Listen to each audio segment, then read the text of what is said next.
Je travaille dans le marketing depuis très longtemps, je crois que ça fait presque 20 ans que je travaille dans le marketing. Et si je me permettais de faire une petite genèse de ce que nous faisions il y a 20 ans en marketing, on avait commencé tout simplement dans ce qu'on appelle le marketing d'une première génération, à savoir on envoie des messages sur un canal donné à un groupe de clients, ce qu'on appelait des segments. Et puis on a commencé à mettre un peu plus de complexité, à répondre un peu plus à des exigences clients, à faire de ce qu'on appelait du one-to-one marketing sortant, avec des messages personnalisés, parfois sur plusieurs canaux. Et puis on a vu que le besoin était encore de plus en plus important en matière de personnalisation et de one-to-one marketing. Et on est passé à une troisième génération qui est celle de faire de ce qu'on appelait du marketing temps réel ou du marketing entrant, ou même encore, certains clients appelaient ça du rebond commercial. Un client se présente sur un point de contact et il fallait réagir en quelques millisecondes pour pouvoir lui restituer la meilleure offre. Ça, c'est ce que l'on a fait ces dernières années, avec plus ou moins de succès. Mais là, on est clairement passé sur une autre ère, une nouvelle génération.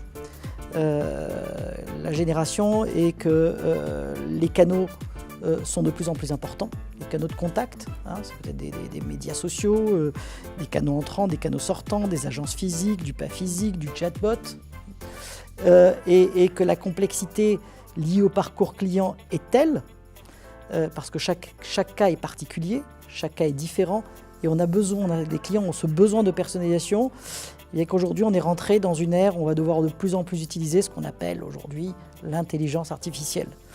Alors sous ce terme barbare, qu'est-ce qu'il y a ?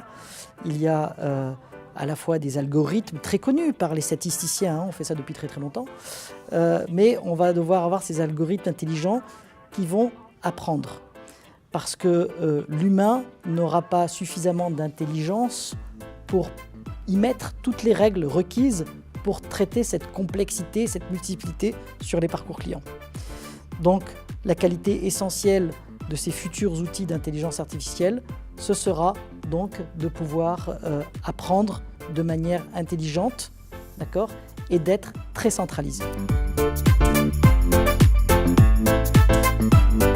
Le marketing aujourd'hui, ça ne doit plus être quelque chose de siloté dans l'entreprise.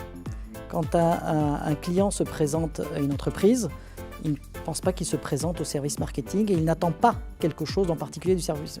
Il se présente à l'intégralité de l'entreprise et parfois il peut avoir comme besoin d'avoir une offre qui vient du marketing, mais parfois il peut avoir besoin d'un service lié à la logistique ou du delivery ou du fulfillment, etc. Donc il faut rentrer dans ce concept de marketing intégré à tous les canaux, intégré au service client. Combien de fois, je l'ai vu dans le passé, dans des expériences où le marketing faisait son marketing avec ses clients, le service client traitait son service client avec ses clients, et le service commercial faisait exactement la même chose. Et puis des fois, il y avait le service internet qui faisait aussi ça dans son coin. Donc tout cela est en train de changer et il faut intégrer l'entreprise de plus en plus. Le client, on le dit de partout, mais là c'est encore plus vrai. Il faudra le mettre au centre du dispositif et il faudra que toutes ces entreprises, toutes ces organisations se désilotent pour venir de manière intégrée apporter le service au client. Et là encore, l'intelligence artificielle va être au service de cet ensemble.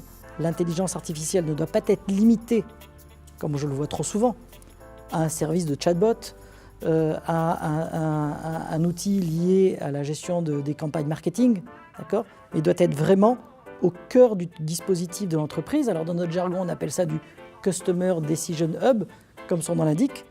C'est un outil qui va permettre d'apporter un niveau de décision élevé, important, conséquent, consistant, ça c'est un mot important, pour servir l'ensemble de ses parcours clients et de ses interactions clients, quel que soit le service demandé par un client à une entreprise.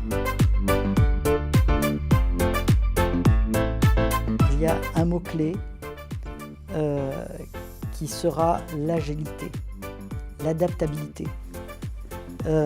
L'agilité, tout simplement parce que je l'entends trop souvent par des responsables que je rencontre dans des grandes entreprises, et je l'ai entendu souvent, on me dit très souvent, on doit traiter des problèmes qui interviendront dans 2 ou 3 ans et que l'on ne connaît pas aujourd'hui.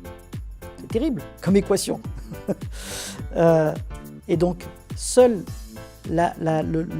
cette fameuse réactivité, ce time to market, cette agilité, cette capacité à s'adapter à des nouveaux canaux. Je donnais l'exemple tout à l'heure de Facebook. Il y a 5 ans, on ne jurait que par Facebook et de ce canal de communication avec les jeunes et les moins jeunes.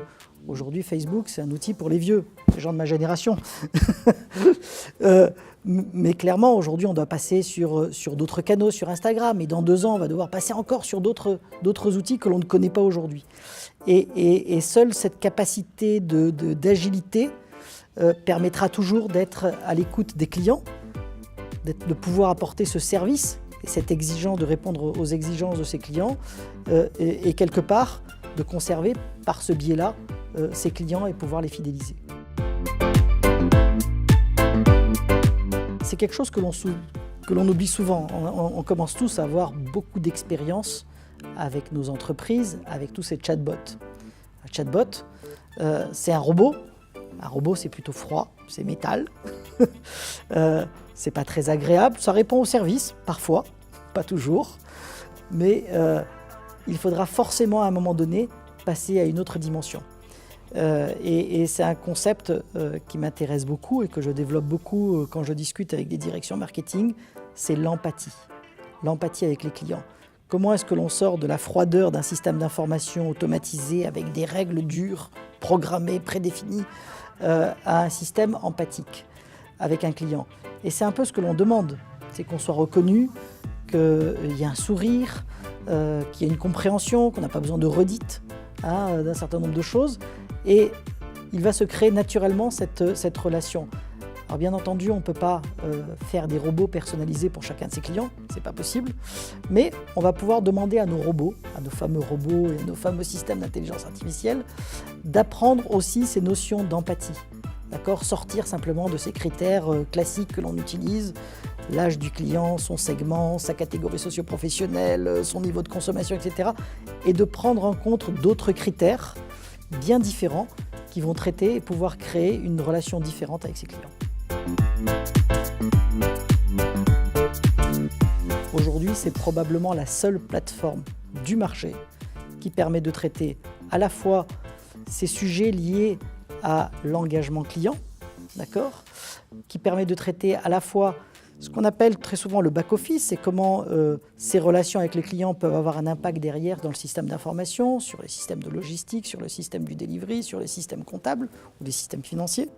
D'accord ? C'est ce qu'on appelle dans notre jargon le case management, mais aussi d'avoir ces outils d'intelligence artificielle intégrés, capables de gérer toutes les étapes du cycle de vie de client, également ces systèmes de robotique, et tout cela dans une plateforme intégrée. C'est loin de ce qui se fait aujourd'hui sur le marché. On a tous des noms en tête de grands acteurs du CRM, mais aujourd'hui, ces grands acteurs du CRM, c'est des patchwork de plein de solutions qui se combinent et qui ne sont pas intégrées. Et de fait, quand on fait des projets d'intégration, je connais un peu le sujet parce que j'en suis depuis un petit moment, c'est le problème numéro 1 de ces projets-là, c'est qu'il faut assurer déjà l'intégration et la communication avec toutes ces plateformes, alors que le mot-clé que je citais tout à l'heure, c'était de désiloter les systèmes d'information en utilisant des plateformes de type concurrente. Eh bien, on resilote son système d'information. Tout l'enjeu de Pega, c'est bien de désiloter, et donc la solution que l'on est à même de proposer, c'est une plateforme unique et intégrée qui permet de faire ce que je disais là de manière très très rapide.